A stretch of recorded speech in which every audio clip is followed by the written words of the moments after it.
Hey there, everybody. Pete Pardo here from Sea of Tranquility. Welcome to day 8 of albums that are 40 years old in 2022 as we look back on our 28 favorites. 28 days of February, 28 favorites from 1982 that are turning 40 years old this very year. Today, my album pick, released November 1st, 1982.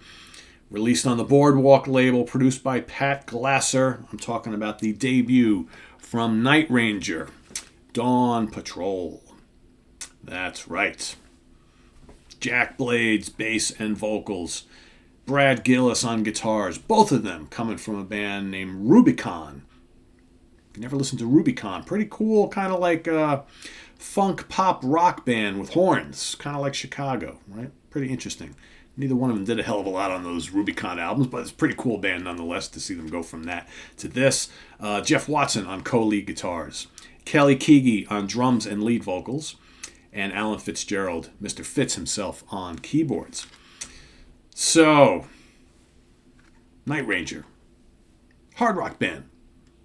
Many people call them label them as kind of on the periphery of this thing that would be called hair metal in a few years. Pop metal, okay?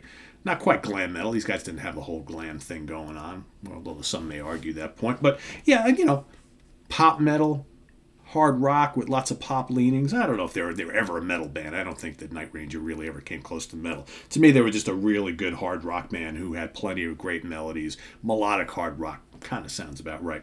But this debut, pretty rocking in spots. Lots of crazy guitar action going on from two guys who had completely different styles, right? You had Jeff Watson, who more of a legato player, also did the kind of the tapping thing. And then you had Brad Gillis, who is just more of a kind of frenetic player with using that whammy bar and doing all sorts of kind of crazy things, right? Together they work really, really well together. And you got the two lead vocalists, Kelly on drums, fine singer. Jack Blades on bass, fine singer. More of your prototypical frontman. But both of them had very distinct vocal styles, which is pretty cool. You got just a good right amount of keyboards.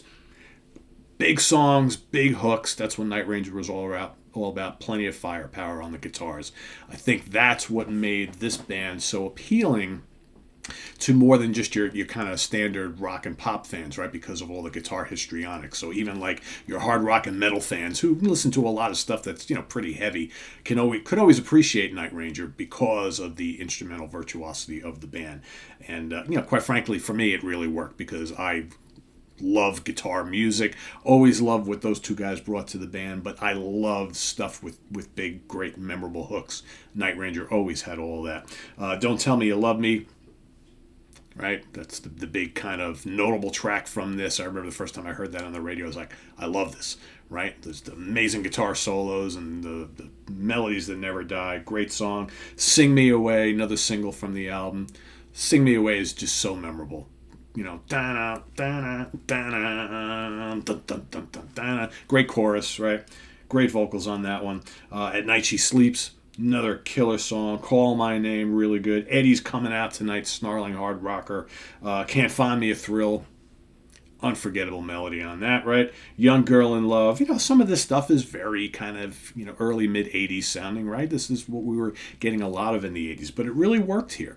Play Rough is another good one. Penny, killer song. Absolutely love Penny. And then the title track, the name of the band, Night Ranger. Interestingly enough, the band actually were called Ranger, and they were ready to release this album as Ranger.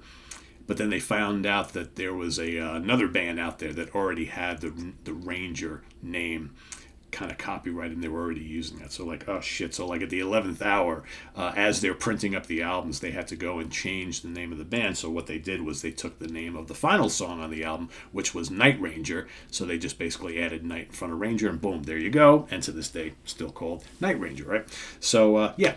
Really, really fun, enjoyable album. I mean, they got a lot of them. It's like when you look at the career of Night Ranger, as far as like the albums go, I would say if Dawn Patrol isn't my favorite, Midnight Madness, the follow-up, is just a terrific album, and that was a really big album for them.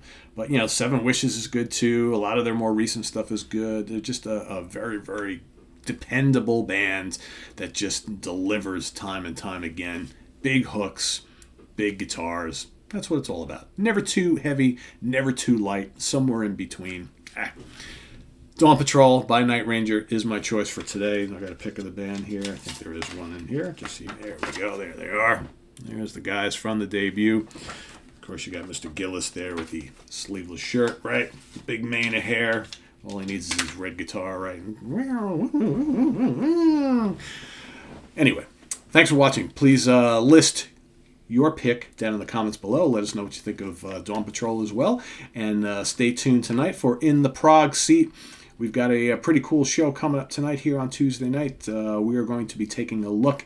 We're going to be doing this from time to time over the next couple of months, occasionally. We're going to take a look at some of these prog bands who had multiple lineup changes. Like, we're talking like a lot of lineup changes throughout the course of their career.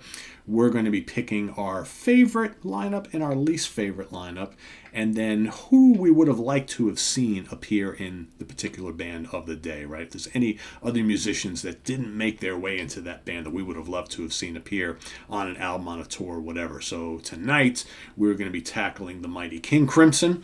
So stay tuned for that tonight as the panel. Each one of us will pick our favorite lineup of King Crimson, our least favorite lineup of King Crimson, and who we would have loved to have seen in King Crimson at some point during the course of their career.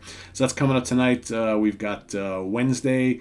Tomorrow is Wednesday, new product review day, What's Hot with Sea of Tranquility. Thursday, we've got the Monsters Den. Friday morning, the Funhouse with Martin Popoff. Saturday is the UK Connection with Simon Bray and Stephen Reed.